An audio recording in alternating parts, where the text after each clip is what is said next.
¿Qué tal? ¿Cómo están? Muchas gracias, como siempre, por acompañarnos. Les saludamos desde la redacción central de La Voz de Galicia, una redacción que, como saben, lleva meses elaborando para ustedes esta edición de libros. Es un análisis que hacemos gracias a los mejores expertos de la sociedad pospandémica. Si ustedes los tienen, saben que hemos hablado ya de cómo es la nueva salud, de los cambios que hemos vivido en la sociedad, por ejemplo, en lo que tiene que ver con la educación, pero hoy les vamos a hablar de tecnología, digitalización y seguridad. Vamos a hablar de esa tecnología y de nuestra seguridad gracias a un plantel de expertos que ahora mismo les presentamos, porque en estos 3 años que hemos pasado, desde ese marzo del 2020, seguro que muchos han hecho memoria y han recordado cómo dejaron sus oficinas y se fueron a su casa a trabajar. Sus relaciones laborales, su conexión con el cerebro de su empresa pasó a ser una pantalla. Seguro que también recuerdan cuál fue la primera videollamada que hicieron y estamos casi seguros de que aumentaron sus compras por Internet. Nuestra vida en la red ha cambiado y de eso queremos hablar, de cómo ha cambiado y de nuestra seguridad, porque ya saben eso que dicen las fuerzas del orden, los malos también se adaptan a los escenarios en los que nos empezamos a mover. Les vamos a presentar a nuestros invitados porque es un placer recibirles. Roberto Barata, ¿qué tal? Hola, ¿cómo estáis? Un placer tenerte aquí. Él es el director de Seguridad TI de Abanca. Correcto.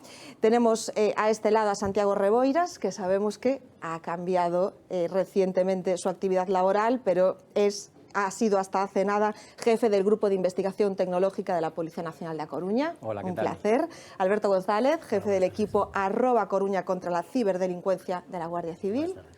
Y José Manuel Pan, compañero de esta casa. ¿Qué tal? Hola. Periodista. Y vamos a saludar también, por último, le hacemos ese feo a quien tenemos un poquillo más lejos, pero sentimos igual de cerca. Él es Fernando Suárez, que es el presidente del Colegio Profesional de Ingeniería Informática de Galicia, también además presidente a nivel nacional. Fernando, ¿qué tal?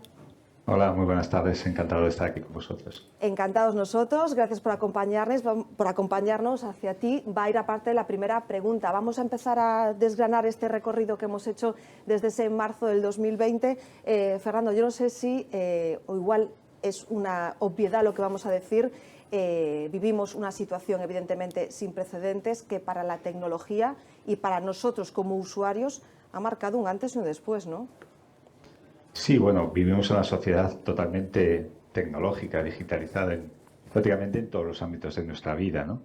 Y es cierto que la pandemia no ha hecho sino acelerar una situación que ya se estaba produciendo, pero como bien apuntabas, pues muchas veces muchos usuarios han hecho su primera videoconferencia, han tenido ciertas experiencias que antes pues no eran tan habituales, pues acelerados, ¿no? por esta situación de crisis global, ¿no? Pero bueno, yo creo que esto es algo imparable, algo a lo que nos tenemos que acostumbrar y sobre todo que estamos en una situación en que los cambios se producen cada vez de una forma más vertiginosa, ¿no? Yo creo que si echamos la vista atrás es loable cómo la sociedad se ha logrado adaptar a una situación de cambios a todos los niveles, como antes apuntaba, y creo que bueno, es apasionante también desde el punto de vista de los que trabajamos en el sector tecnológico, cómo estamos cambiando el mundo. José Manuel, habla Fernando de adaptación de los usuarios y también de las fuerzas de seguridad, ¿no? Sí, es una de las claves para luchar contra la ciberdelincuencia, ¿no? Yo creo que las fuerzas de seguridad, tanto la policía como la Guardia Civil, han tenido, aunque ya venían trabajando bastante en esto, en los últimos años, meses, han tenido que esforzarse y, de hecho, creando unidades especializadas, ¿no? para luchar contra la ciberdelincuencia, que es un poco lo que hablaba antes Gladys, de que los malos parece que cambiaron el negocio, ¿no? Y a lo mejor siguen siendo los mismos, es un poco la pregunta, ¿no? Si siguen siendo los mismos y que se cambiaron hacia otras formas de delincuencia tecnológicas o no.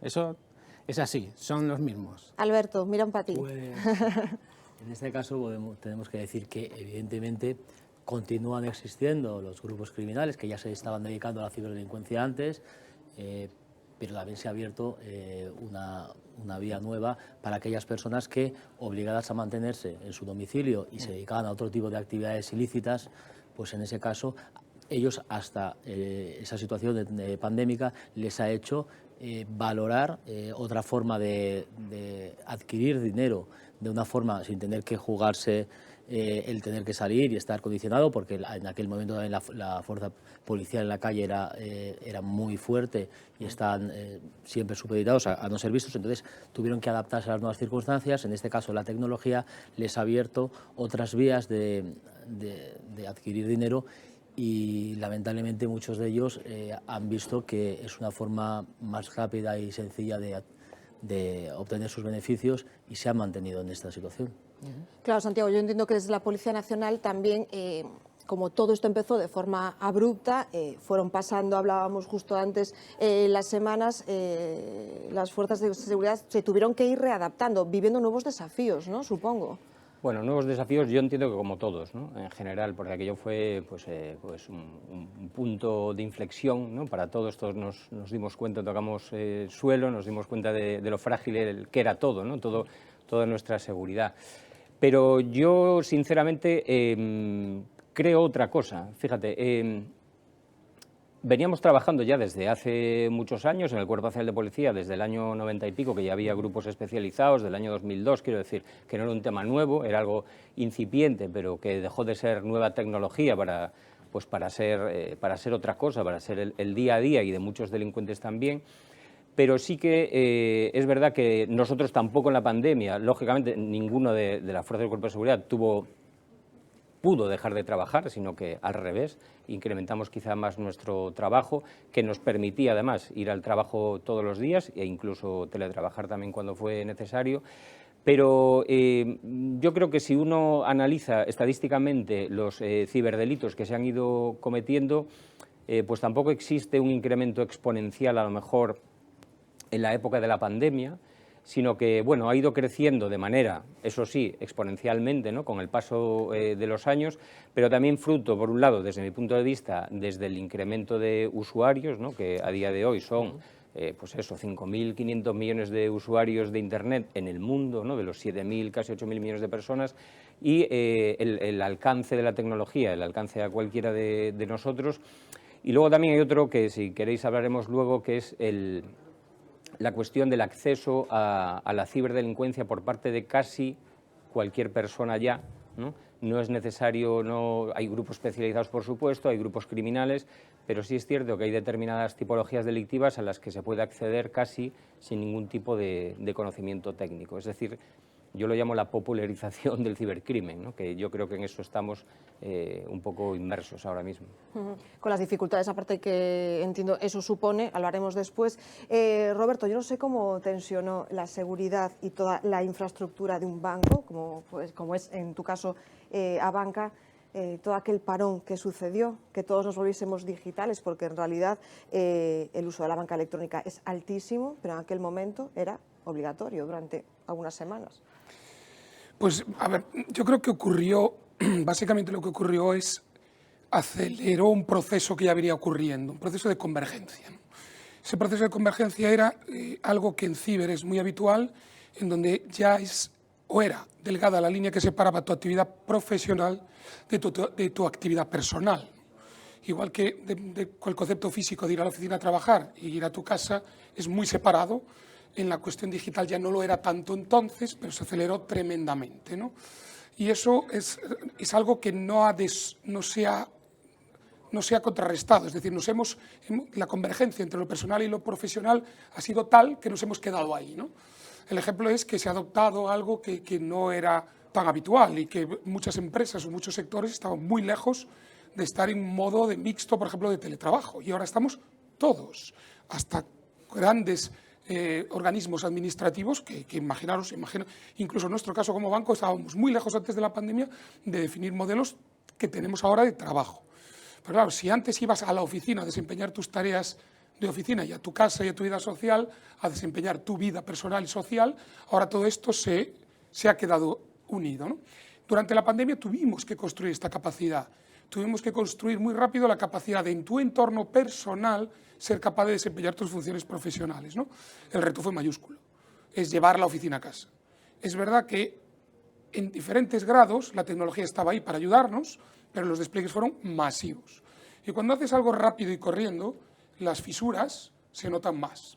Esas fisuras que se notan más no es como comentaban Alberto y Santiago, que hasta los malos tuvieron que acostumbrarse a eso, porque también es su trabajo, sino que la velocidad también deja estas fisuras que, por un lado, permiten cometer errores y también dan ventanas a la oportunidad del crimen, ¿no? Pero esto no se ha deshecho. Seguimos siendo tremendamente profesionales en nuestro entorno personal y viceversa. De ahí todos los ratios de adopción que hemos hecho durante la pandemia de servicios digitales, compras masivas, adopción de la banca electrónica, hemos comprado plataformas como si no hubiera un mañana, algunas incluso están en periodo de crisis porque ahí, como hemos vuelto a la calle, pues no necesitamos pagar tanta plataforma, ¿no? Es lógico, ¿no? Pero en muchos temas digitales ahí nos hemos quedado, con lo cual el nivel de riesgo sigue estando alto. Es verdad, y coincido totalmente con Santiago, que no hemos visto nada nuevo, hemos visto un poco más de lo mismo. Pero claro, el hecho de estar trabajando con tus compañeros en un entorno corporativo o profesional para las tareas profesionales como que te daba un amparo. Pero en tu casa la oportunidad de caer en las manos de los engaños, de la profusión de la actividad, nosotros hemos visto una cosa muy interesante, que cuando hay problemas los humanos tendemos a comportarnos de dos formas: tener miedo, lo cual nos hace comportarnos de formas muy raras, y ser colaborativo. Entonces caíamos recurrentemente en engaños, seguimos, de o tengo miedo, ahora se utiliza post pandemia mucho más esto, oye, ha pasado algo en tu cuenta, haz clic aquí, o te vamos a cancelar la suscripción a la plataforma, haz clic aquí, Sí, sí. o queremos colaborar. Era increíble como haz clic aquí para donar, haz clic aquí, da tus datos por si quieres ayudar a la guerra, si quieres ayudar en la pandemia. Entonces, todo esto es una grandísima ventana de oportunidad en tu casa, tú solo, en tu entorno más que te parece muy confortable, pero que en la ventana de Internet a lo mejor no lo es tanto, ¿no? Entonces sí que es verdad que se produjo una adopción masiva y sí que es verdad que tenemos que, no corregir, porque yo creo que todos queremos ser digitales, pero sí pensar cómo podemos modular todos los riesgos que corremos. José Manuel. Claro, eso yo creo que es una de las claves. Los riesgos que corremos, seguramente antes hacíamos muchas cosas en nuestro día a día, que era hablando con gente. A nadie se le ocurría, por ejemplo, comprar cosas a distancia, todavía es una cosa, siempre había como miedo, cuidado, ¿no? Y ahora es una cosa que se hace cada día, ¿no? Entonces creo que estamos abiertos a unos riesgos en los que tenemos que tomar muchas medidas o no. O hay que... ¿Qué es lo que tenemos? Hablabas tú, Roberto, de corregir. No sé, ¿qué es lo que tenemos que hacer los usuarios para confiar? Porque esto va de confianza, ¿no? Es que Sí. es cebo tras cebo, Claro, lo que recibimos, claro. Esto que... es o sea, los timos, que yo antes hablaba de los malos cambiaron de chollo, digamos, porque los timos o el engaño siempre existió, ¿no? Pero ahora eso es de otra forma, ¿no? Yo, si me Sí, permitís, por supuesto. lo que se conoce como ingeniería social, ¿no? Quiero decir que no es más ni menos que es el concepto de conseguir que alguien haga algo en la creencia de que está haciendo otra cosa, ¿no? Pues es el engaño del timo de la estampita de toda la vida. Pero ahí es donde tenemos que entrar y utilizar el sentido común, ¿no? Yo siempre pienso en las entidades bancarias y es terrible que con un simple mensaje alguien crea que le han bloqueado la cuenta y alguien crea que su entidad bancaria le va a pedir su numeración de la tarjeta, la fecha de caducidad, el código CVV y un SMS que te va a llegar una clave que te dice no le facilite este código a nadie, y se lo facilitan también porque creen que están siendo víctimas. ¿Cuánto pasa? Claro, es que...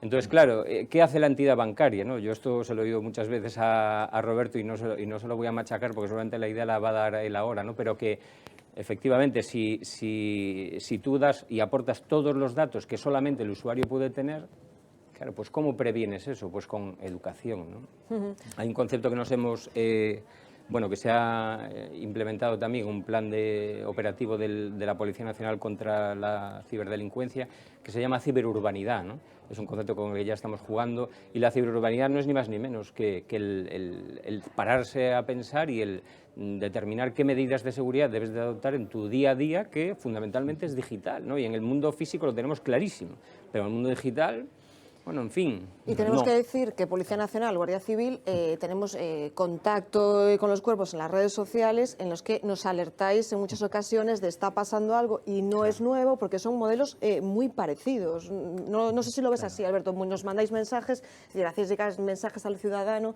que dice, os están pidiendo datos siendo supuestamente la agencia tributaria. Esto estamos ahora de campaña de la renta. Sí, campaña de la renta, efectivamente. Y es así, evidentemente, solo nos queda la posibilidad de intentar prevenir cuantos más delitos se cometan y tenemos que entrar como factor importante el que la gente reciba que tanto las fuerzas de seguridad, los organismos autónomos que se dedican y organismos públicos que se dedican a la prevención de riesgos de ciberdelincuencia, que estamos haciendo una labor importante de difusión para que cada vez, tal y como ha dicho Santiago, cada vez llegue el ciudadano, se pare un momento a pensar si realmente lo que le están pidiendo es lo que realmente tiene que hacer él, ¿no? El problema es que efectivamente, como también ha dicho Roberto, el miedo, como decía mi familia, ¿no? es libre, ¿no? Y todo el mundo no queremos perder dinero, no queremos ser engañados, pero a la vez somos humanos y caemos en esa, desgraciadamente, en esa ingeniería social que no es poco trabajada, sino que es gente que está preparada y sabe lo que tiene que decir y cómo tiene que decir, porque precisamente viven de ello, ¿no? Ganan dinero de ello. Entonces, por parte de las fuerzas de seguridad del Estado, lo único que podemos hacer, y con entes privados como vosotros, es intentar prevenir lo máximo posible y facilitar medios, herramientas, consejos con los cuales la población, la ciudadanía, al menos le haga pensar en un momento concreto de pararse y decir, es necesario que facilite estos datos, que evidentemente ya sabemos que no es necesario y que claro, tenemos que que podemos impedir. consultar, igual que podemos consultar a entidades, pero claro, bueno, yo esta mañana, por ejemplo, voy a hablar ya de mi propia experiencia, un servicio de mensajería, una conocida empresa, me dice que hay un paquete para mí, pero que no se puede desbloquear por una tasa de aduanas. Esto le pasa a muchísima gente, yo no he hecho ningún pedido, ni tengo cuenta, Roberto, en algún banco del que me llega un mensaje de texto y me dice que tengo un descubierto que tengo que solucionar. Al final, las entidades bancarias entiendo que tenéis una enorme responsabilidad con la seguridad, hablamos de un material sensible, las finanzas, transferencias, para vosotros debe ser un reto gigante, estar siempre al servicio del usuario y siempre mejorando, ¿no? Efectivamente lo es. De hecho, comentábamos que estamos en un momento álgido. El incremento de lo que llamamos fraude digital, fraude de cliente, es decir, fraude al cliente, al ciudadano, a la persona, a todos nosotros, al final se ha incrementado exponencialmente en el año 22, pero no ha parado. Estamos todas las entidades financieras, y además nosotros en estos términos, en ciberseguridad en general, en fraude, no se compite. En España ahora mismo hay 10 entidades, grandes entidades reguladas por el Banco Central Europeo, y ni de lejos, ya lo veníamos haciendo desde muchos años. Nosotros no competimos, colaboramos, porque somos un servicio esencial y lo que le va bien a uno le va bien a todos, ¿no? Y lo que menos queremos es una pérdida de confianza en el modelo. De hecho, trabajamos mucho con ellos, con los cuerpos y fuerzas de seguridad, porque estamos todos, lo comentabas antes, el tema de la confianza. Nuestro producto es confianza. Tengo que decir que las cosas funcionan, porque el miedo es una herramienta muy potente. Evidentemente, la inmensa mayoría, un altísimo porcentaje de las operaciones funcionan y son efectivas. Si no, no estaríamos aquí, tendremos otro problema, ¿no? Pero es verdad que este pequeño, incremental porcentaje de problemas relacionados con el fraude digital, pues están incrementándose y supone una preocupación y un problema de confianza en el modelo, pero no solo las entidades financieras, sino también, lo acabas de citar, administraciones del Estado, te llega por todas partes. Sí, incluso Policía Nacional. Por ejemplo, ¿cuál es? Que aquel mensaje de la Policía Nacional... ¿Cuál es la particularidad del sector financiero? Que somos objetivo o vehículo, porque al final el crimen lo que busca es rendimiento dinerario. Entonces somos objetivo, pues directamente o indirectamente, en el sentido, hoy violar la ciberseguridad de una entidad financiera es muy difícil. Entonces no merece la pena, es cuestión de dificultad. Pero engañar con ingeniería social a todos nosotros es mucho más rentable. Entonces lo que logramos no es vulnerar, que además es un mensaje que nos gusta dar, no se ha producido una vulneración de la ciberseguridad de un banco, se ha producido un engaño a los clientes. Y todos, es de verdad, son muy sofisticados, todos en algún momento dado podemos ser susceptibles de un engaño de este estilo, porque cada vez se sofistican más. O somos vehículo, porque, por ejemplo, si al final acabo pagando la tasa de la aduana, lo vas a hacer con la tarjeta de tu banco. Entonces, lo que ocurre es, cuando tengo operaciones fraudulentas en mi cuenta o mi tarjeta, llamo al banco. Pero cuando he comprado un producto que me han engañado, llamo al banco. Cuando alquilo el apartamento que no existe, llamo al banco. Cuando me llama el falso técnico de Microsoft y me dice que tengo que regular, llamo al banco, ¿no? Entonces estamos inmersos en una situación complicada, ¿no?, que tenemos que, entre todos, ser capaz de resolver. Luego vemos cómo. Fernando, ¿querías añadir algo? Sí, bueno, yo un poco lo que estaban apuntando me parece totalmente cierto. Por ejemplo, muchas veces pensamos que es un tema de edades, ¿no? En esta vorágine de cambio, ¿no? Que a lo mejor los menos protegidos son o los más jóvenes o la gente más mayor que ha tenido menos contacto con la tecnología. Pero realmente, si vemos la cifra de ciberdelitos, el público objetivo de muchos de ellos es precisamente gente que está entre los 30 a los 50 años, que tiene un poder adquisitivo y que han sido ya, pues, han vivido la tecnología y son usuarios prácticamente a diario de ellos, como por ejemplo en las compras online. Por lo tanto, bueno, a veces también podemos tener el foco, ¿no?, o la percepción general de que a lo mejor el foco de los que son más vulnerables ante este tipo de ataques, pues son otros colectivos. No somos todos, como apuntaba Roberto, y creo que aquí es importante la formación y la concienciación, ¿no? Ese sentido común que antes también apuntaban Santiago y Alberto. Aquí también hay que equilibrar, ¿no?, ese cambio que estamos viviendo con ese miedo, ¿no? Porque muchas veces también los mensajes que vemos en medios de comunicación pues llevan a que cierto sector poblacional tenga miedo al uso de la tecnología, y eso también puede ser un hándicap, ¿no?, para la sociedad en la que vivimos, ¿no?, que haya avances a distintas velocidades y demás, ¿no? Por lo tanto, yo creo que también hay que equilibrar eso. Es importante conocer el entorno en el que vivimos. Yo creo que hace falta mucha más formación, muchos más recursos a todos los niveles. No nos debemos nunca de cansar de insistir en todas las medidas y todas las recomendaciones que se hacen, aunque puedan parecer repetitivas, aunque podemos sentirnos que seamos pesados, pero todo esto va en beneficio de toda la sociedad, ¿no? Y también apuntar un pequeño matiz, ¿no? Y es que muchas veces, además de esa ingeniería social, que vivimos en la cultura de la inmediatez, de que lo queremos todo ya para allá, que apenas leemos las condiciones, las cláusulas, que aceptamos cuando entramos en algún producto, cuando consumimos productos de la sociedad de la información, sobre todo de la mano del cambio que supuso el teléfono móvil, ¿no?, el smartphone, que nos llevó esa inmediatez, ese acceso a la información en nuestro bolsillo, 24 horas al día, en cualquier lugar. Y creo que ese es un cambio de paradigma que también está afectando mucho a la ciberseguridad, ¿no? Porque esa inmediatez hace que a veces no nos fijemos y que a lo mejor pues hagamos clic sin pensar demasiado en esas condiciones o en ese mensaje que nos llega a través de SMS, etcétera, que muchas veces, pues como bien decíais también, están muy personalizados, están muy bien elaborados, no son tan burdos como los que había hace unos años y que muchas veces se ganan nuestra confianza en apenas un vistazo, ¿no? Y por lo tanto creo que ahí también todos debemos de parar un poquito a reflexionar y a pensar que en Internet, una vez que suministramos información, que publicamos cualquier tipo de contenido, perdemos por completo el control sobre ese contenido, ¿no? Por lo tanto, pensar dos veces antes de hacer cualquier acción. José Manuel. ¿Quiénes son los que atacan, ¿no? Eso que decimos los cibercriminales, ¿no? A veces no es una persona directamente que está aquí al lado, o sí, estamos viendo que es un delito global, ¿no? Como es global Internet. Desde los investigadores, vosotros, ¿quiénes creéis que están detrás de todo esto? Se habla de mafias organizadas que a lo mejor están en otros países, sobre todo internacional. Claro, cuando hablas de ciberdelitos, cuando hablas de fraude, pues el fraude es muy amplio y dentro del fraude hay muchas tipologías y muchas maneras de acceder al dinero de terceros, ¿no? De cometer una estafa, en definitiva. Y no es lo mismo una campaña dirigida de un SMS masivo que puedan enviar 250.000 SMS intentando engañar a los posibles clientes de una entidad bancaria que otro tipo de fraude, pues los fraudes del amor, ¿no? Que parece algo que no ocurre, y sí ocurre, desgraciadamente.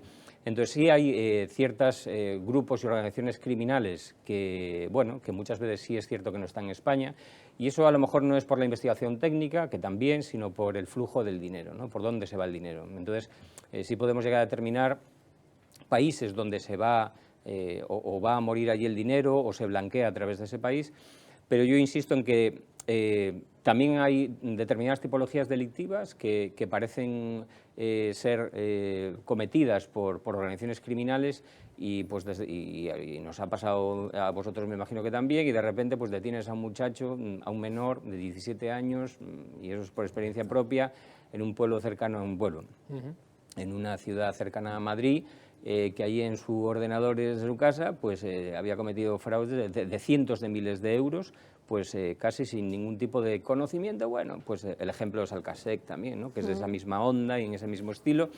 Entonces, bueno, siempre parece que lo más fácil es decir, son organizaciones, grupos extranjeros. Bueno, técnicamente nos lo van poniendo más difícil, cada vez más, desgraciadamente, pero creo que, bueno, a lo mejor está mal que yo lo diga, ¿no? Pero tampoco somos tan malos nosotros investigando y afortunadamente sí llegamos y vamos a muchos juicios cada año. Lo que quiere decir que si llegamos a un juicio es porque hemos hecho una buena investigación para poner delante de un juez a alguien al que se le está imputando ese hecho delictivo, ¿no? Y cuando hablamos de una red que sale de nuestras fronteras o de un grupo, entiendo que hay cooperación policial entre países. Sí, sí. Entiendo que es algo habitual, ¿no? Sí, sí, nosotros tenemos por un lado las herramientas policiales, a nivel Europa es Europol, ¿no? La policía europea, luego utilizamos también Interpol, ¿no? Que son todas las policías de 180 y pico países que están ahí trabajando, estamos trabajando todos juntos, y luego también pues Eurojust a nivel europeo judicial, es decir, y luego las colaboraciones con distintas policías de distintos países, tenemos representantes en todas las embajadas del mundo, representantes policiales, es decir, la colaboración y la cooperación policial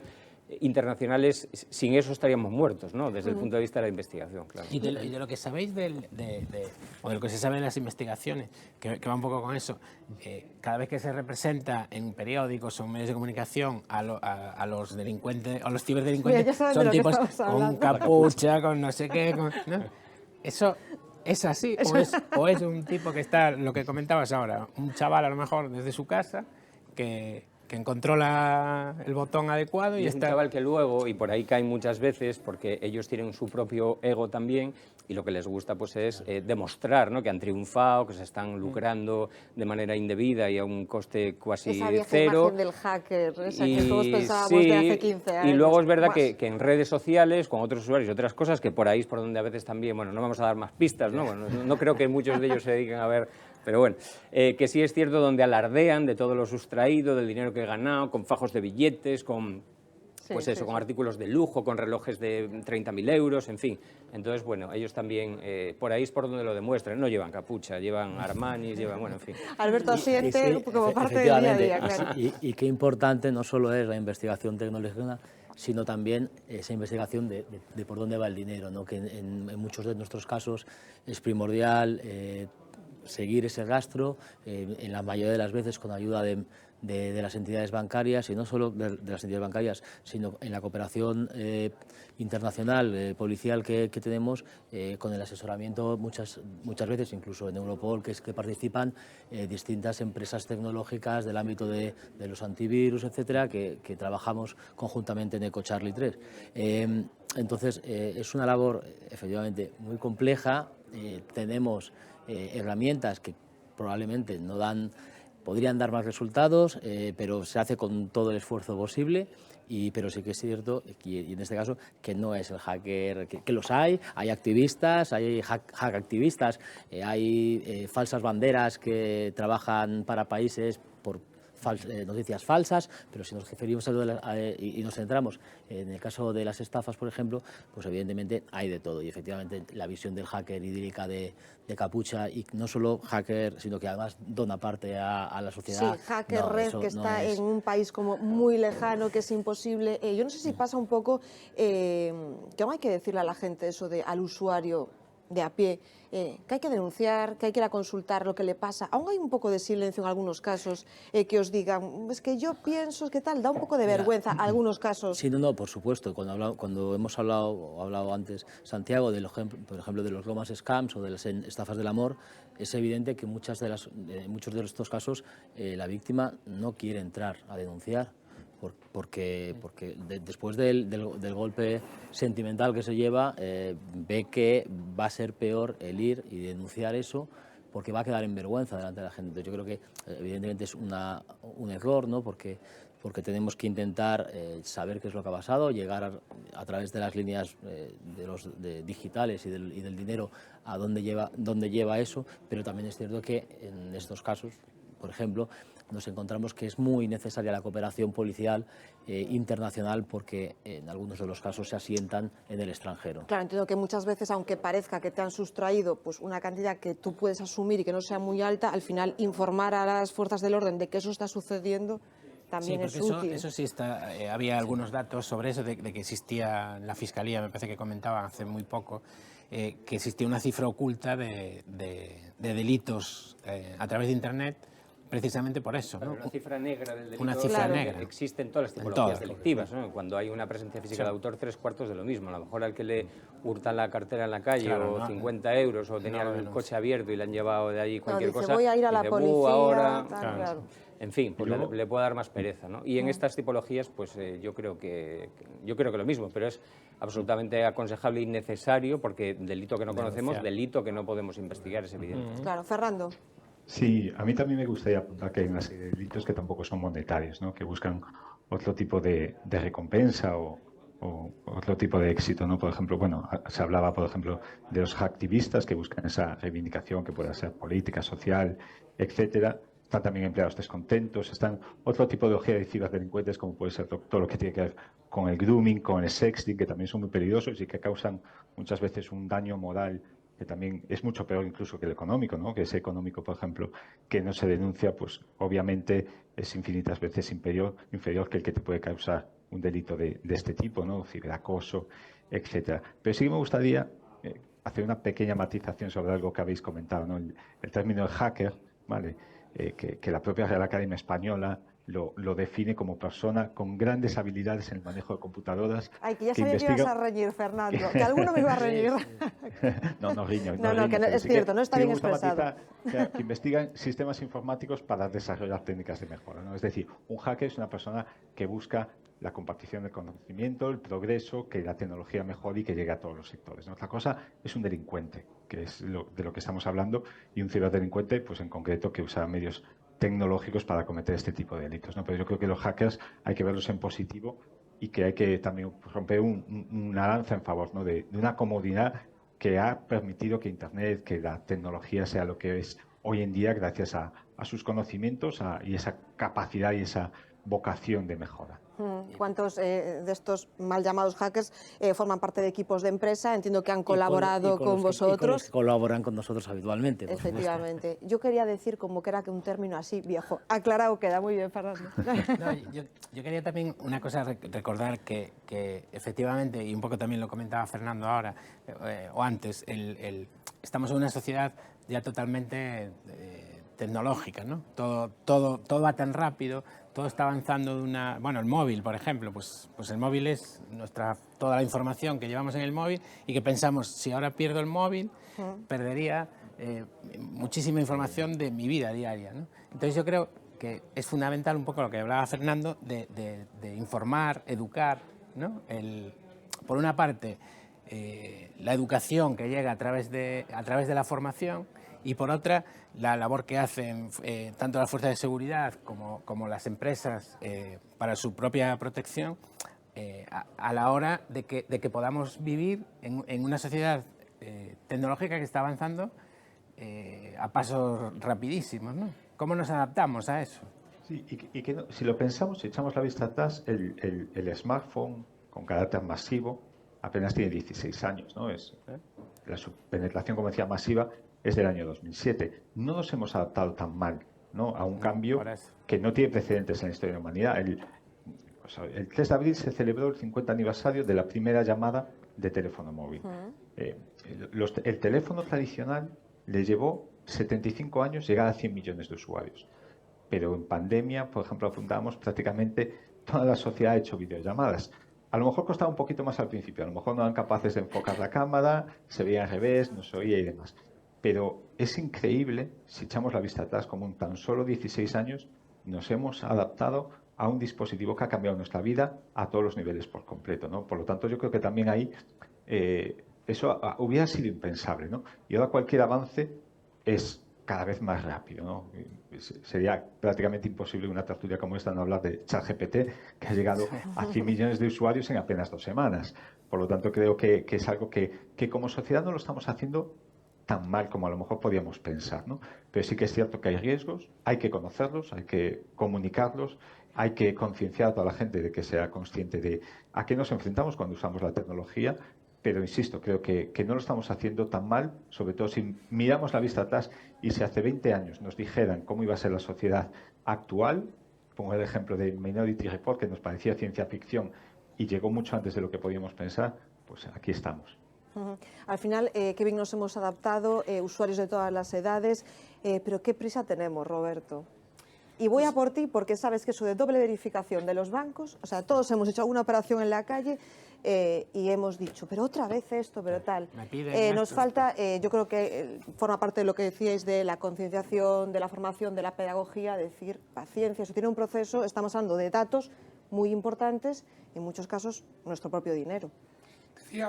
Mencionaba Fernando los ratios, estoy totalmente de acuerdo con él, sobre todo en esta transformación, que yo ya no hablo de transformación digital, parece que, perdón, la transformación ya es digital, no hace falta poner el apellido, ¿no? La realidad ya es. Es claro, que es la realidad, nos estamos... el gran cambio en toda esta parte de la digitalización, por llamarlo así, es que quien manda ahora, lo anticipó Fernando, quien manda ahora es el usuario, todos nosotros. Nosotros decidimos cómo queremos usar la tecnología, esta inmediatez, esta forma de hacer las cosas. Entonces, los que proporcionamos servicios digitales, masivamente digitales, entidades financieras, somos, y aún lo seremos más, no descartaremos nuestro medio tradicional, pero seremos más digitales y ahí nos sustentamos, tenemos que adaptarnos a cómo nuestros clientes esperan y quieren usar la tecnología. Pero yo recuerdo, perdóname la anécdota, recuerdo una visita a esta casa, a vuestro museo hace unos meses, en donde citaba y leíamos con vuestro editor una noticia en donde que publicasteis o os hicisteis eco hace 100 años, en donde había unos estudios que decían que el cuerpo del ser humano no estaba preparado para velocidades de automóvil superiores a 100 kilómetros por hora. Estudios científicos. Entonces, claro, estamos viendo, imaginaros, ¿no? A más de 100 por hora, ¿no? Bueno, cuando ahora vamos en el AVE por aquí a 300 y pico. Claro, todo esto tardó un siglo el automóvil en afianzarse, ¿no? Y esto lo hemos hecho, como dice Fernando, en muy poco tiempo, ¿no? Entonces, ¿cómo podemos, qué es lo que nos falta para ir de la mano de esta transformación tan rápida? Pues la educación es fundamental, pero no llega. No llega porque es demasiado rápido y educar es cambiar la forma de hacer. Cambiar la forma y las costumbres es muy difícil, no somos fáciles de cambiar, ¿no? Entonces yo creo, y estamos viéndolo internamente, que la tecnología nos tiene que ayudar más. Yo siempre digo que la ciberseguridad es un problema de origen tecnológico, algunos me habéis oído hablar de esto, pero cuya solución no es ni mucho menos solo tecnológica, ¿no? Entonces tenemos que, educación sí, pero no llega, porque hay límites y la velocidad. La tecnología nos tiene que ayudar. Comentábamos esto el otro día en un foro de innovación, en donde la innovación que usan los malos es muy alta, porque son realmente creativos para engañarnos. Entonces tenemos que la innovación en tecnología, digitalización de procesos, para luchar contra esto es también muy importante. Pero otra absolutamente muy importante, los datos. No tenemos ningún reparo en decirle sí a las grandes plataformas, no cito cuáles, porque quiero usar el programa de mapas, quiero ver la televisión, quiero hacer no sé, sí. Pero cuando una entidad financiera, en nuestra nueva versión del aplicativo móvil, os pedimos que nos deis OK para la geolocalización, dirán, ¿para qué quieres saber el banco dónde estoy? O la policía, para ayudarte. Pues eso nos lo miramos muy mucho, pero a los demás les regalamos toda la información. Pensemos de dónde sale, en gran medida, la información que usan los malos para decirnos directamente y de forma muy enfocada esas campañas famosas de ¿cómo saben que me llamo Roberto y soy cliente de la banca? Pues lo saben porque yo lo he dicho a lo mejor en otro sitio y lo saben porque desafortunadamente sigue habiendo fugas de datos en muchas partes. Y recordad que todos somos clientes de muchos sitios. Y normalmente cuando somos clientes de algo es porque lo pagamos. Y ahí está mi nombre, mi teléfono, mi correo y mi número de cuenta. O cosas en las que nos hemos dado de alta y ni recordamos. Pero yo sí. Ellos saben que somos clientes de Abanca, saben que me llamo Roberto, entonces se dirigen a mí con una familiaridad que me hace pensar, mira, aquí está Abanca. Además, me asustan, porque me han dicho que algo malo ha pasado, y yo en mi afán de corregirlo, porque el dinero, otras cosas, pero el dinero, entonces explotan esa parte. Con lo cual, tenemos que educarnos, tenemos que poner más tecnología y tenemos que tener mucho cuidado con la información, como decía Fernando, con dónde la soltamos, porque nunca sabemos para qué sirve. Lo que me comentaba Roberto, muchas veces no es el dinero, o es una parte, O es el final, o es la claro. forma de llegar, pero los datos, ¿no? El mercado de datos es tremendo. Bueno, ¿no? decía Fernando ahora que, como hablando hay que nombrarlo siempre, ¿no? Parece el chat GPT, pues mira lo que han hecho los italianos, ¿eh? Los italianos han decidido que allí había demasiados datos que se estaba facilitando a la empresa, a OpenAI, y han decidido pues ponerle puertas al campo, no sabemos por cuánto tiempo. Quiero decir que los datos es lo que es. Cada cierto tiempo, sí es verdad que, por ejemplo, organizaciones criminales que se dedican al ransomware, es decir, a cifrar contenido, datos en definitiva, de empresas fundamentalmente, que es las que pueden tener más dinero. Lo vimos hace poco, coincidimos en un foro tú y yo de Telepizza, y que finalmente se pusieron a la venta, nadie los compró, todos los datos de clientes de Telepizza, y finalmente, efectivamente, se hizo pública esa base de datos. Pues seguramente ahí están nuestros datos de nuestra numeración de tarjeta, nuestro nombre, apellidos, domicilio, teléfono. Es decir, eso es el petróleo del siglo XXI. Y perdón, solo añadir, hace poco veíamos una tremenda fuga, entre comillas, de datos de un hospital. Que mucha gente dirá, ¿y eso? Una operadora. Claro. Otra operadora. Hay goteo constante y esto nos O afecta. en el año 19, no sé si fue Facebook también, no sé cuántos millones. Quiero decir que eso es constante. Entonces siempre le echamos el banco, lo otro. No, oiga, que es que a lo mejor nuestros datos están en tantos sitios que de cualquier vulnerabilidad explotada por un malo, pues es capaz de ponerlos al descubierto, y eso se vende y se compra. Y a lo mejor que ni siquiera son datos, no hace falta que sea el número de cuenta, quiero decir, a veces el nombre, los apellidos y el DNI. Efectivamente. Y lo que ya te permite, Alberto. Es que yo creo que, si te fijas, has empezado hablando tú con el mensaje que has recibido, ha apuntado el tema de los datos.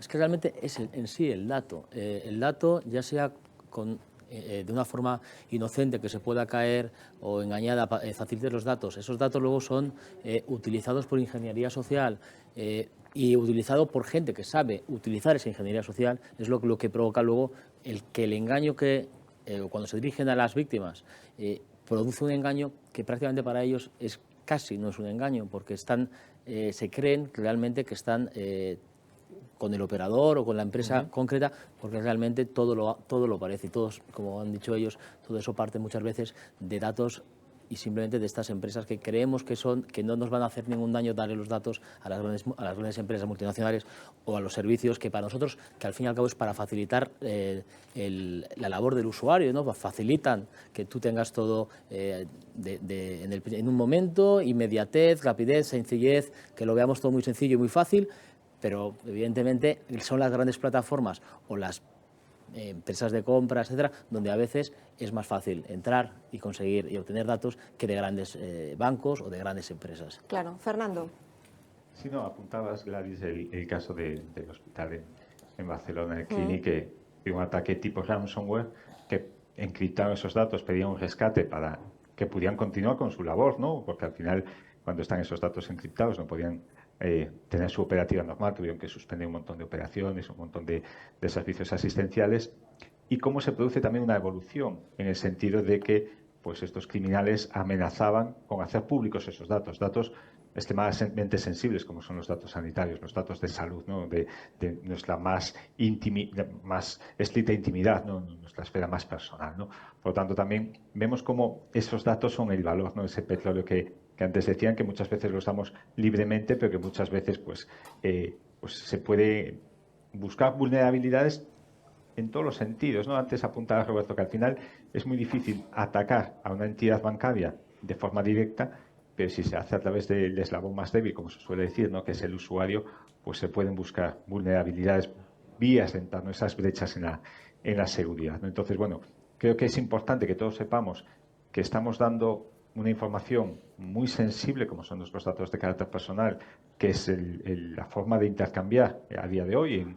En la antigüedad se intercambiaba con sal, las transacciones se hacían o por trueque o con sal, después apareció el dinero, a día de hoy esto se hace con datos, ¿no? Y ahí podemos ver también el valor que tienen en el día de hoy. Claro, y hablabais al final de las acciones individuales que tenemos cada uno como usuarios, pero yo creo que, Roberto, también hay que pensar que empresas, organizaciones, instituciones, también las formamos personitas individuales. No sé si en las estructuras empresariales aún falta cultura de a su gente, todos los que formamos un equipo, decir, me parece muy bien que estés teletrabajando, me parece muy bien que estés tomando esta acción, pero las estructuras entiendo que también tienen que tener unos mecanismos de formación, personal capacitado. ¿Eso todavía fallamos ahí, como empresas o instituciones? A ver, sí, y sobre todo los esfuerzos son ingentes, me explico. Evidentemente, por razones obvias y por el tipo de sector o de mercado, hay empresas que tienen un nivel de madurez, por pura obligación, más alto que otras. Mi caso particular, una entidad financiera, lo es por propia vocación, es decir, la adopción tecnológica en las entidades financieras por puro mercado y por pura necesidad de oferta de servicios ha sido muy alta siempre. Hemos siempre usado mucha tecnología, con lo cual también estábamos antes en el tema de los riesgos tecnológicos y por lo tanto la ciberseguridad. Pero no todo es así. Efectivamente, no todo es así. Y hay empresas de muchos tamaños. Claro, en este país, por ejemplo, todos lo recordamos, estamos en el mundo de la pyme y de los autónomos. Sí. Entonces, claro, muchas veces participamos entidades financieras o representantes de entidades financieras, de operadoras, de compañías de sectores más maduros, que en este tipo de foros, en donde contamos muchas cosas, ¿no? Entonces, las capacidades internas, un ejemplo que has puesto, el nivel de capacitación de nuestra gente interna en la banca en ciberseguridad es un indicador crítico de riesgo interno y se sigue todos los meses prácticamente. Es decir, hacemos campañas constantes a todo el mundo, los equipos técnicos se forman específicamente, tenemos un equipo de ciberseguridad contratando con equipos externos, internos, formados a alto nivel, pero todos, incluido el Consejo de Administración. Pero claro, esto en otros sectores es más difícil extrapolarlo. Vivimos un entorno básicamente de pymes y autónomos, que además son los que mueven este país. Claro, muchas veces me hacen la pregunta, ¿cómo podemos pasar, cómo podemos ayudar a este tejido a incrementar sus niveles? Pues aquí hay dos cuestiones, la regulación, la administración y los grandes actores, por partes iguales. Las entidades financieras nos hemos puesto las pilas porque teníamos que ponérnoslas, pero la regulación nos mira mucho, cada vez más. Y no solo las entidades financieras, os recuerdo que las últimas regulaciones europeas no vienen del regulador del sector. El Reglamento Europeo de Protección de Datos, el Reglamento Europeo de Pagos Seguros, los reglamentos europeos de ciberseguridad europeos, vienen del gobierno de Europa, ya no vienen del regulador financiero o del regulador de las operadoras, vienen realmente a nivel de Comisión Europea, porque el problema es complejo y amplio, ¿no? ¿Cómo podemos ayudarlo? La regulación tiene que ayudar. Es decir, tú para hacer determinadas cosas tienes que tener un mínimo, pero esa adopción tiene que ayudar a la administración pública, tiene que concienciar, apoyar y lo que podemos hacer también desde nuestra pequeña esquina, los grandes operadores, porque al final estas pymes y autónomos son nuestros clientes, también de las operadoras, también de otros, de plataformas digitales, también tenemos que ayudar, ¿no? Pero el camino es arduo, porque igual que es muy rentable hoy atacar a los clientes de una entidad financiera porque son muchos y porque la ingeniería social nos puede llevar a tener buenos réditos, ¿cuál queréis que cuando empecemos a pelear y a defendernos mejor, porque esto va girando, cuál queréis que va a ser el siguiente? O ya está siendo, pymes, autónomos y todos. Y ellos no son capaces de soportar la amenaza de forma individual como aparece ahora. Asienten por aquí, por este lado, sí. Sí, vamos a ver, nosotros desgraciadamente que vemos siempre la parte, bueno, pues la parte de las víctimas, ¿no? A las que siempre intentamos ayudar en esas primeras llamadas donde pequeñas empresas, sobre todo pequeñas empresas, autónomos, como bien decía Roberto, en una desesperación después de haber sufrido, por ejemplo, es un ataque de ransomware, es decir, un malware que se instala en tu sistema, cifra todo el contenido y luego te pide un rescate, o bien por no hacer pública la información, como decía Fernando, que es la última tendencia, o para que tú puedas recuperar la información. Que es la de tus clientes, a su vez. Evidentemente, y donde hay una ley orgánica española del 18, en fin, que también tiene su procedimiento sancionador y sus infracciones que también son muy importantes, ¿no? Entonces, se enfrentan a muchos problemas que hasta entonces eran desconocidos. Entonces, ¿qué hago? Oye, ¿y usted cómo tenía almacenada la información? Bueno, pues yo la tenía en un disco duro. ¿Y tiene usted copia de seguridad? Sí. ¿Y dónde tiene la copia de seguridad? Conectada todo el día. Quiero decir, todos los huevos en la misma cesta. Así que hasta ahí hemos llegado, ¿no? Tú luego le podrás dar consejos, lo pondrás en contacto con INCIBE, por ejemplo, lo pondrás en contacto con distintas páginas a nivel europeo por si ese código ya ha sido descifrado, etcétera, etcétera. Pero hay una falta de concienciación también, a lo mejor porque nadie se lo ha dicho, efectivamente, y las instituciones tienen algo que decir, ¿no? Pero de esa seguridad también, que es el pan de tu empresa, son tus empleados, es tu dinero, es tu facturación, son tus clientes, son tus facturas, es decir, y luego viene y es verdad que hay empresas que han quebrado, que es que no hay salida, lo he perdido todo y no soy capaz de recuperarlo, entonces pues es un poco así. Se necesita un poco en este tipo de seguridad o ciberdelincuencia que hablamos, se necesita un poco la participación involuntaria, evidentemente, de la víctima, ¿no? Quiero decir, hablábamos antes del engaño, de los timos. Que somos usuarios en todo, vaya. Sí, ¿no? Sí, pero a lo mejor para ejecutar un ataque de ransomware, pues a lo mejor se ha recibido, porque nosotros siempre intentamos hacer un examen luego forense para intentar llegar a determinar pues el tipo de ransomware que se ha utilizado, el tipo de malware y cuándo se ha podido producir esa intrusión, ¿no?, en la empresa. Pues a lo mejor fue hace 4 meses a través de un correo electrónico que parecía proceder de te envío una factura donde tú has hecho clic y has habilitado pues que ahí se instale ese malware, que empieza ahí, se instala y a través de una amenaza persistente o como sea, y hasta que es capaz de determinar pues cuándo lo va a cifrar, cuál será el mejor momento y cómo lo va a hacer, ¿no? Entonces, sí, quizá ahí es más difícil, ¿no? Quizá ahí es más difícil, pero bueno, el tema preventivo a lo mejor es más complicado, pero sí el saber es decir, hacer una evaluación del riesgo, en definitiva, ¿no? Y poder reaccionar. Creo que es extrañísimo el caso que tenga estas conclusiones finales en la que no haya cierta intervención humana. Ese es el gran problema. Claro. Es evidente que la hay, claro. En algún momento tiene que haberla. Clic,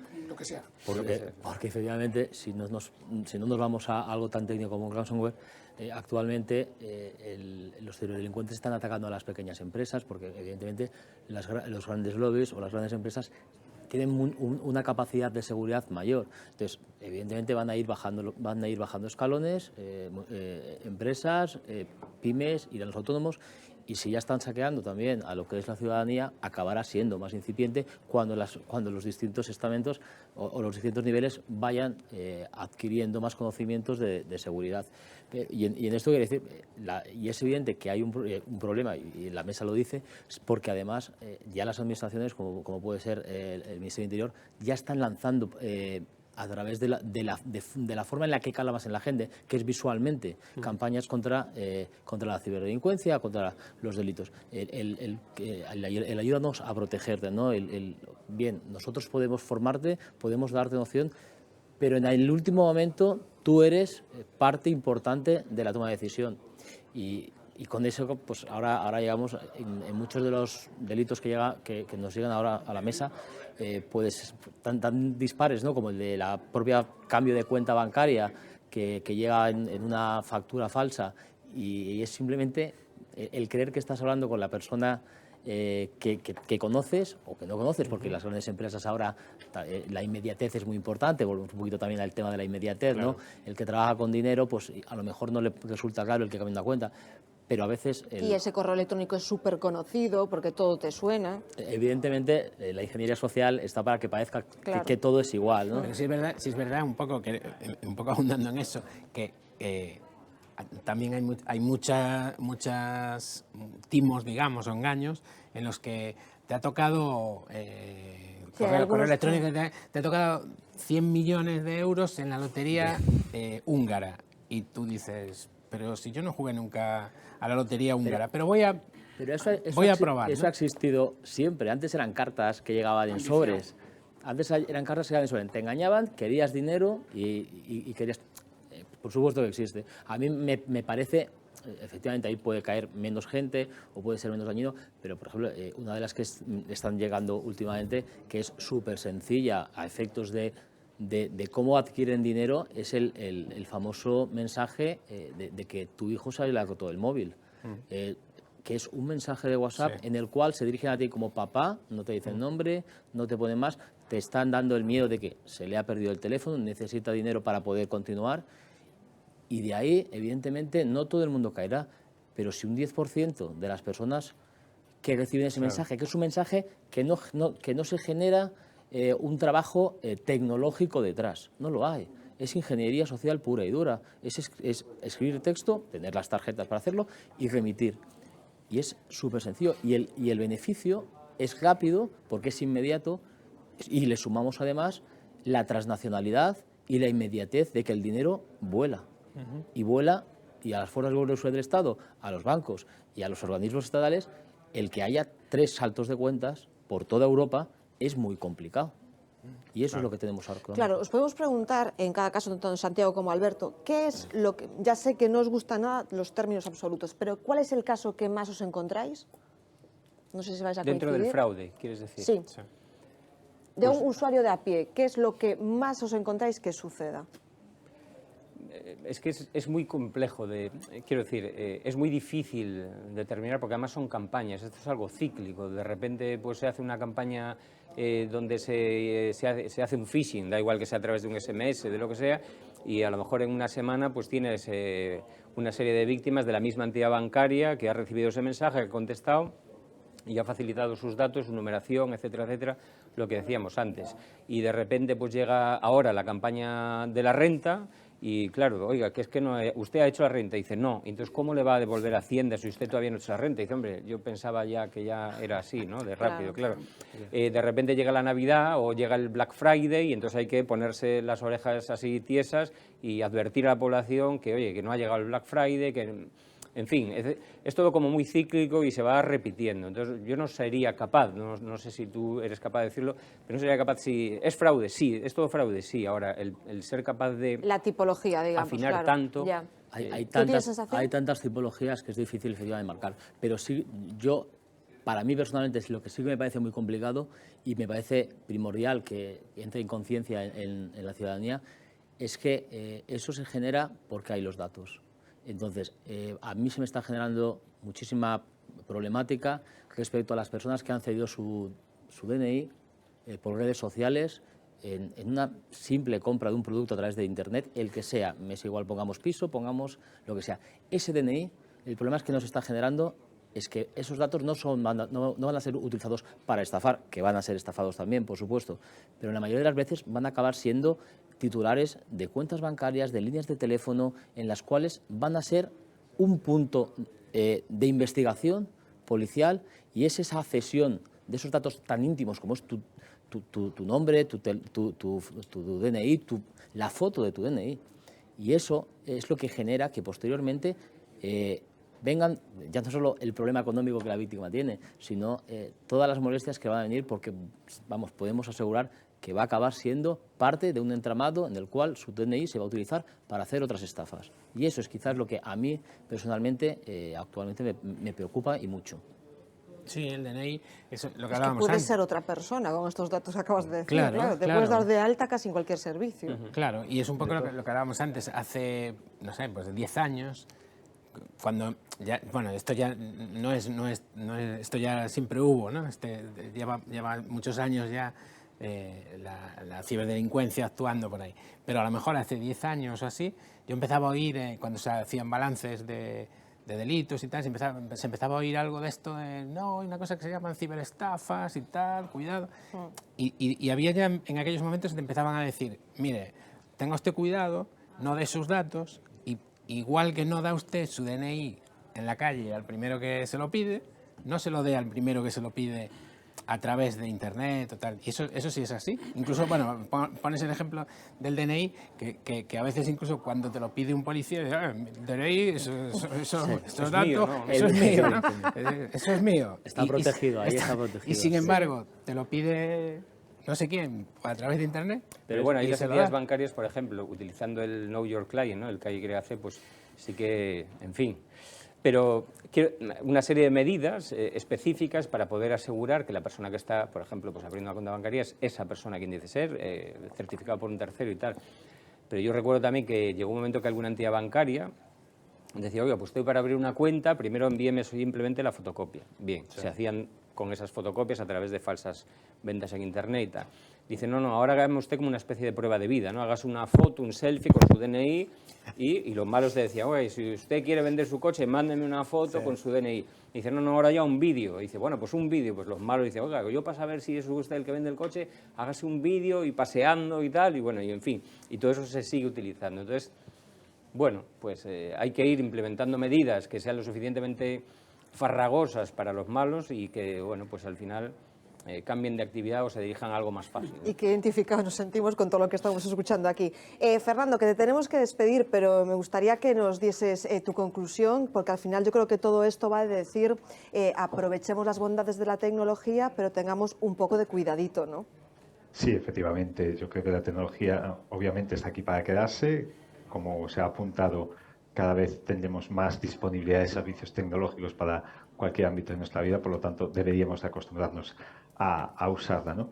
Yo también me gustaría apuntar que no todo es ingeniería social, hay una parte también de medidas tecnológicas y técnicas. Antes se apuntaba, por ejemplo, a la necesidad de las copias de seguridad. Yo creo que también hemos de ser todos conscientes de que es necesaria una pequeña inversión en esa seguridad, ¿no? No solamente con estar concienciados, pues ya con eso somos inmunes, ¿no? Y, por ejemplo, tanto empresas, antes apuntaba al sector productivo gallego especialmente, que prácticamente son todo pymes, o bueno, casi sin la M, ¿no? Son pequeñas empresas. Pues yo creo que es necesario que sean conscientes de que una inversión en seguridad es absolutamente básica, pero también desde el punto de vista de los usuarios, ¿no? Ha habido vulnerabilidades masivas, como el Log4Shell, por ejemplo, que afectaba a millones de dispositivos por faltas de actualización, y que todos hemos de ser conscientes de eso. Tener un antivirus, el tener actualizados los sistemas, el no utilizar software pirata, son medidas que cualquiera puede implementar sin necesidad de tener unos conocimientos tecnológicos avanzados, y que redundan también en esas garantías, ¿no? Y en ese mejor uso de los servicios tecnológicos. Y luego no ser también pues tan cómodos, ¿no? Por ejemplo, tenemos herramientas fantásticas, y el otro día en una jornada en la que también estaban Alberto y Santiago, coincidíamos, como es el DNI electrónico, que es farragoso en el uso, que es complicado, pero que nos da muchísima seguridad, porque al final es un certificado que tenemos todos para identificarnos y para firmar, que es prácticamente invulnerable, pero que requiere un lector con un coste mínimo, pero sobre todo un pequeñito esfuerzo, ¿no? El primero es recordar una clave, y el segundo utilizar ese modo de identificación en lugar de otros que a lo mejor son más sencillos, como pudiera ser un PIN o una password, que al final todos repetimos en distintos servicios y demás. Por lo tanto, bueno, como resumen, agradecer el poder estar aquí un poco compartiendo esta mesa, además con gente con tanto conocimiento y que además tengo la fortuna de conocer hace mucho tiempo, y de cara a los usuarios, que seamos conscientes de que si vivimos en un mundo tecnológico y queremos sacar el máximo rendimiento de esta tecnología, tenemos que hacer un pequeño esfuerzo también en formación y en concienciación para hacerla con la mayor de las seguridades. Ahí queda. Fernando Suárez, muchísimas gracias. Un placer para nosotros. Un placer, muchas gracias. Un saludo, nos vemos muy pronto. Y volvemos a la mesa para hacer una ronda casi final. José Manuel, bueno, yo solo he escuchado el password, y yo quiero añadir otra frase que se dice mucho, que es: a mí no me va a pasar, porque a nadie le importa mi teléfono. Y esto pasa incluso en empresas, en plan, yo que soy, pues no voy a decir ningún sector, pero una pyme, que dice, a mí, pero ¿quién va a venir a por mis datos? Esto creo que deberíamos tener en cuenta que pasa, y lo que decís, cada vez todo va bajando pues hacia capas, porque son más vulnerables, ¿no? Sí, es así. Y yo lo que apunta Alberto, a mí me da me genera mucha inquietud si uno piensa que a futuro, no sé de cuánto tiempo estamos hablando, si nuestros datos como particulares son las próximas víctimas del ransomware. Si lo pensamos, a mí se me ponen los pelos como escarpias. Si todas nuestras fotos, toda nuestra vida, si todo lo tenemos ahí arriba y algún día no somos capaces de acceder porque alguien lo ha cifrado y nos pide un rescate, caray, pues a lo mejor hay que empezar a poner también remedio. Efectivamente, la cantidad de información que metemos en redes sociales, ¿no? Por Que ejemplo, a lo mejor también. ahora son, aparentemente, no pasa nada, pero quizá... Sí, o todo tu teléfono, Sí. que decías, todas tus notas, Sí, tus todo, correos, todo. todo. Tú lo tienes ahí, pierdes el teléfono, no pasa nada, porque realmente lo vuelves a instalar en otro y te queda como Sí, lo sí. tenías a fecha de la última copia de seguridad. Claro. ¿Y si eso es cifrado? Efectivamente. ¿Qué hacemos luego? Entonces, bueno, yo creo que es un tema de concienciación absolutamente. Es un tema también, como decía Fernando ahora, no de gasto, sino de inversión en seguridad también. Y entiendo que el tejido empresarial pues, debe ser aconsejado por expertos en la materia, pero desde la ciudadanía tenemos la suficiente capacidad para acceder a consejos porque si somos capaces de... a mí cuando me dicen, ¿cómo puedo cómo puedo hacer una copia de seguridad? ¿Cómo hacer una copia de seguridad? Es tan fácil, ¿no? Lo buscamos todo, pues eso también. Pero también me gustaría, como ejemplo también, si nos diéramos una vuelta por esta redacción, No. ¿cuántos POSIT con contraseñas encontraríamos en los teclados? Pues eso igual no, ¿eh? ¿No? Bueno, pues Bueno, mejor así. pero igual de otras cosas. Es un chascarrillo, quiero Pero decir eso, que, bueno, sí, nada. Pero bueno, que eso también forma parte No, de pero- la política de mesas limpias, bueno, en fin, cuántas contraseñas utilizamos Sí. que no sea la misma, que Y sean en realidad robustas. todos hemos anotado en algún sitio nuestras Por contraseñas. supuesto. No, En el propio móvil Y incluso. las contraseñas, una que lo comentábamos Pero el antes, POSIT es un clásico. de la seguridad, de la seguridad propia de cada uno que participe en esa gran seguridad o en esa gran ciberseguridad, empieza por ahí, por las contraseñas, por las claves, ¿no? Ponemos las claves La de misma. 1, 2, 3, bueno, ya... La más repetida en el año 21, a diferencia del año 20, fue 1, 2, 3, 4, 5, 6. ¿Ves? La más repetida en el año 20 fue 1, 2, 3, 4, 5. Al menos hemos añadido un dígito. Claro. O sea que, bueno, eso es información pública. ¿No? Claro, no, pero eso... No, y lo que nos gusta, repetir la misma en todos los sitios. Claro, ¿cómo voy a saberme dos? Porque cómo voy a poner un asterisco... O poner, una cosa de poner la misma contraseña. Claro, ahora te piden contraseña para muchas cosas, ¿no? Y O la hazle mi- una foto y acaba en la nube. Una foto de tus También, contraseñas. Por ejemplo. también. Así ya no tengo el post. O en el bloque de notas del móvil. Y que ponga contraseña. que No, sí, sí, en realidad... Tengo que poner contraseña de Abanca, Eso es. contraseña de... A ver, la teoría no no lo sabemos todos, pero es verdad, ahora estamos pues eso, haciendo un chascarrillo, pero qué importante es. Terminamos con una conclusión, Alberto. Pues nos queda mucho por ver, muchas mesas como esta, espero que para poder difundir esta concienciación en ciberseguridad, el intentar que la ciudadanía pues tenga los mayores consejos posibles. Creo que desde las administraciones públicas se han dado cuenta, están empezando a hacer campañas para que la ciudadanía se proteja.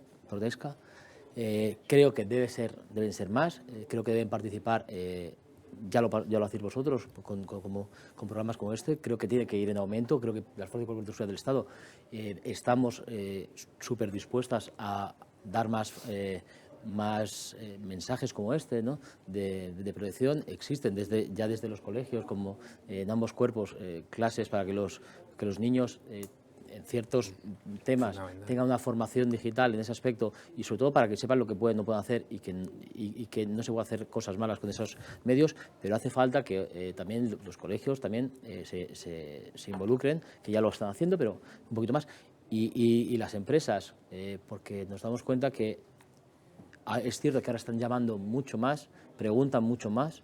Lo que antes simplemente era venir a poner la denuncia, ahora sí que recibimos una llamada previa Proactividad.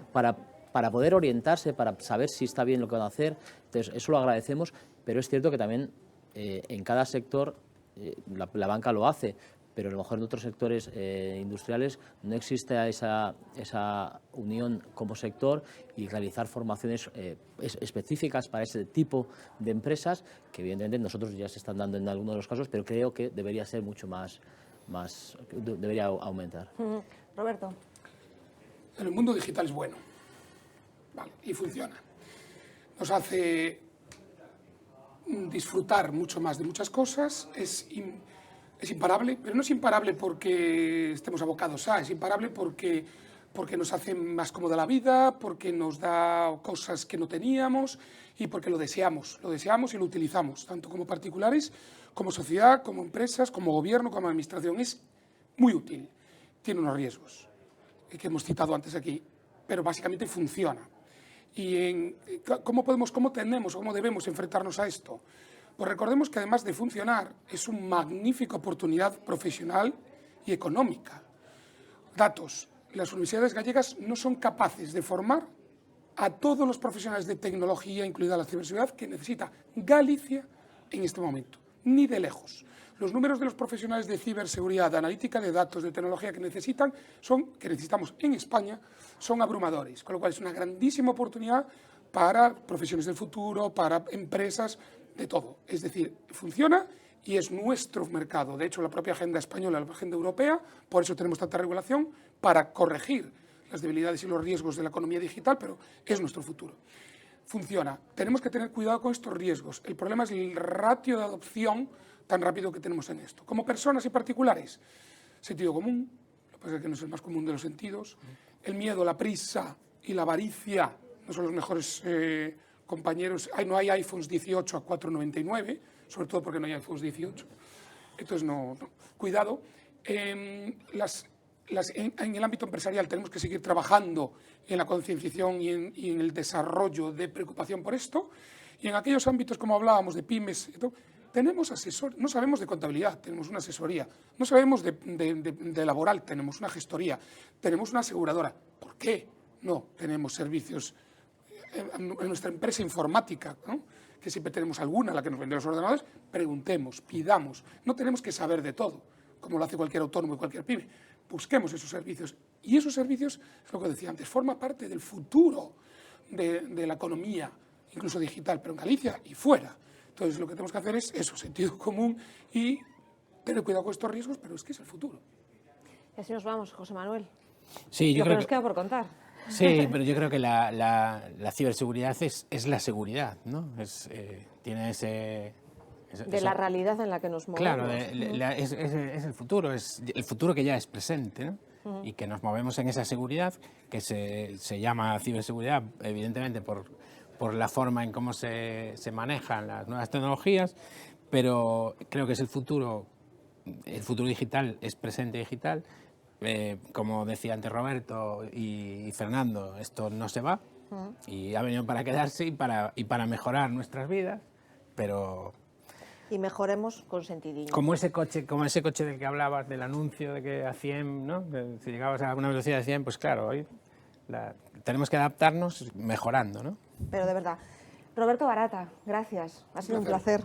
Santiago Reboiras, gracias. Gracias a vosotros. Un auténtico placer. Y Alberto González también un placer. Compañero José Manuel Plan, un placer. Hay que hacer un periódico.